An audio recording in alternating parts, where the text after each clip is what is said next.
Uma oração comigo e diga: Senhor Deus, eu preciso desesperadamente da tua palavra. Ela vai me dizer aquilo que eu devo fazer, o rumo que eu tenho que tomar, aquilo que eu tenho que conquistar. Por isso, ó Deus, não permita que eu não cumpra o teu propósito, em nome do Senhor Jesus. Irmãos, esses tempos eu tenho andado um pouco angustiado. Deixa eu compartilhar um pouco da minha angústia com vocês, porque aí pelo menos ela vai se tornar mais leve, porque são mais pessoas carregando a mesma angústia. Nós falamos muito em propósito de vida, que nós temos um propósito para cumprir. Eu gosto muito desse tema porque creio que ele é muito pouco falado no meio evangélico. Então, a gente precisa falar muito quando nós queremos que algo se torne uma prática, um dia a dia, ou temos que quebrar alguns paradigmas, e quem se levanta para quebrar paradigmas sofre muito, porque lutar contra a correnteza não é algo muito simples. Mas graças a Deus, pelo menos dentro das nossas igrejas, nós temos insistido nisso, e muitas pessoas já se deram conta. Tem um propósito de Deus para cumprir nessa terra. Tem algo que Deus estabeleceu para que você conquiste. Tem algo que, quando você chegar diante do Senhor, é o que você vai prestar conta sobre isso.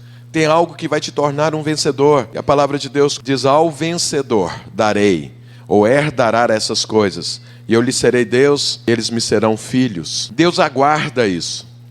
Mas existe uma outra coisa que tem a ver com o propósito de Deus, mas não um propósito individual, mas um propósito coletivo, que é o propósito da igreja. É o propósito para o qual Deus criou a igreja. E se o propósito individual hoje é algo meio desfocado, o propósito da igreja, então, é muitíssimo mais desfocado. Hoje o nosso conceito de igreja, na verdade, é um conceito de prédio, é um conceito de nome, de denominação, é um conceito de patrimônio. Nós consideramos uma boa igreja se ela tem um bom prédio, se ela é grande como denominação, ou se ela tem um patrimônio grande. Então, essa é uma igreja grande. Mas, na verdade, esse conceito, ele não tem nada a ver com a palavra de Deus. Ele é um conceito extremamente mundano, carnal. É um conceito que o mundo usa para medir as coisas do mundo, e nós trazemos para dentro da igreja para medir as coisas de Deus. E isso traz um prejuízo enorme para o reino de Deus. Isso traz, para não dizer uma tragédia, no meio do reino do Senhor. Porque nós começamos a trabalhar em cima de princípios errados e edificar uma igreja em cima de um alicerce que não é o alicerce que Deus quer que ela seja edificada. E dessa forma, vira e mexe, você vê igrejas sendo completamente destruídas ou não conquistando aquilo para o qual elas foram formadas. E passa o tempo, passa a nossa geração, e nós não nos deparamos com uma igreja verdadeiramente poderosa, como diz a palavra de Deus, santa, uma igreja que cumpre o seu propósito. Sei no tocante a você, mas me angustia muito, porque eu não sei quantos anos ainda vou viver, mas eu gostaria de participar de uma igreja que pode ser chamada de igreja, de uma igreja que cumpre o propósito do Senhor, que estabelece o reino de Deus da forma como deve ser. A Bíblia diz que muitos homens de Deus sonharam, desejaram aquilo que os apóstolos, aquilo que as pessoas viam em Jesus. O escritor de Hebreus diz que eles desejavam, que eles tiram a Deus a oportunidade de poder participar dos dias de Jesus. Mas a eles não foram dado tal privilégio, e que as pessoas que estavam vivendo na época de Jesus não estavam enxergando a oportunidade que tinham. E nós viemos justamente nascer no tempo da igreja. Mas a igreja que vivemos hoje, quando você olha e lê a palavra de Deus sobre a igreja primitiva, nós vemos que estamos muito longe desse padrão. Eu sonho, em nome do Senhor Jesus, em poder participar um pouco de algo que se assemelha à igreja primitiva. Ainda que talvez não seja em toda a sua pujança, mas pelo menos do início de um mover de Deus, de algo que traga verdadeiramente o reino de Deus, e não trazer o mundo para dentro do reino de Deus. E tudo que nós pudermos fazer nesse sentido, os irmãos podem ter certeza que vamos fazer, que Deus nos dê a graça de conquistarmos esse alvo e de sermos testemunhas do Senhor e do seu reino, como Ele pede para que sejamos. Abra sua Bíblia em Mateus, capítulo 5. Vamos ver o que é que o Senhor fala, que é a igreja do Senhor Jesus, ou como ela deveria funcionar, ou o que deveria ser o valor da igreja. E aqui, evidentemente, que a igreja é o somatório do propósito individual de cada um. Porém, a igreja em si mesmo ou em si mesma, ela tem um propósito a ser estabelecido. E nós precisamos entender, compreender isso e fazermos uma escolha. Fazemos parte da igreja do Senhor, de estabelecermos a igreja do Senhor, de restaurar a igreja do Senhor, de investir, de edificar a igreja do Senhor. Ou vivermos usando o poder de Deus em benefício próprio. Mas vamos ver o que Jesus diz um pouco sobre esta igreja, pela qual ele morreu, e a qual ele deu padrão e colunas para que fossem edificadas.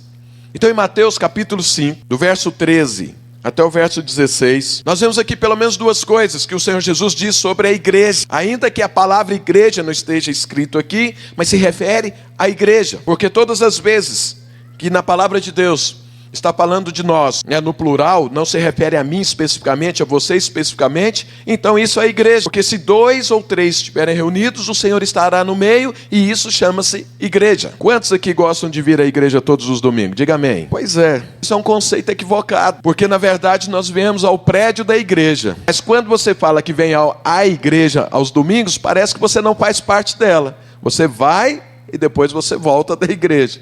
Mas você é a igreja. Parece simples, mas isso faz tanta diferença, esse paradigma. Nós tínhamos que dar outro nome aos domingos nessa reunião que fazemos. Então vamos ao culto de celebração da igreja. Talvez seria melhor, mas é meio comprido. Mas vamos à igreja. Não tem jeito, só se você não faz parte da igreja. Então vou conhecer a igreja do Senhor. Aquele povo bonito, alegre, bem disposto, abençoado por Deus, que carrega a glória e a presença do Senhor. Amém? Então aqui o Senhor Jesus diz, verso 13 do capítulo 5 de Mateus: vós, chama-se igreja, se refere à igreja. Então você poderia substituir o vós para igreja. Então a Bíblia diz, o Senhor Jesus dizendo: vós sois o sal da terra. Fala para o seu irmão, você é o sal da terra. Fala para o outro, você é o sal da terra.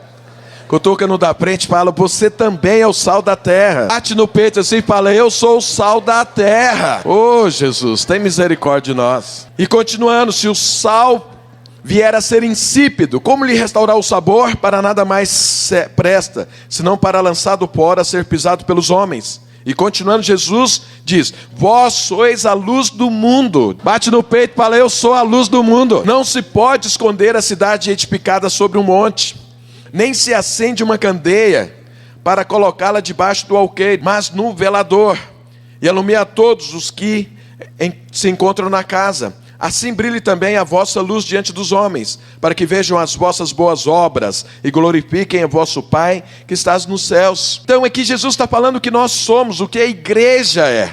E ele começa falando que nós somos o sal da terra. Na verdade, o sal, naquele tempo e até hoje, ele é usado para dar sabor e para preservar a vida. Então se você pega, naquela época não existia geladeira, então o sal era a única forma de você conservar por mais tempo os alimentos é para produzir vida, para manter a vida.